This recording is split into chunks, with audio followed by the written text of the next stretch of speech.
अभिषेक शेलकर, विद्यापीठ विद्यार्थी संघर्ष कृती समिती सदस्य. आज आपण विद्यापीठामध्ये आज सिनेट म्हणजे अधिसभेची आज बैठक आहे.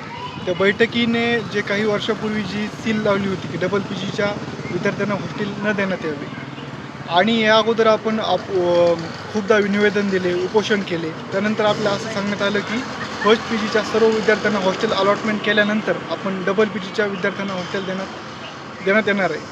पण आता एक हप्ता झालेला आहे. फर्स्ट पीजीच्या सर्व मुला-मुलींना हॉस्टेल देण्यात आलेलं आहे. पण डबल पीजीच्या मुला-मुलींना हॉस्टेल काय देण्यात आलेलं नाही. त्या संदर्भात आज आपण अधिसभा सदस्य हर्ष गायकवाड सर यांच्याशी आपण इथं काही वेळापूर्वी त्यांच्याशी आपण चर्चा केलेली आहे. आणि इतर आपले काही जे आपल्या परिचयातील जे MC मेंबर्स आहेत, पालवे सर, मंटाळकर मॅडम व इतर सदस्य त्यांनीसुद्धा आज सिनेटच्या मीटिंगमध्ये आपला मुद्दा उपस्थित केलेला आहे.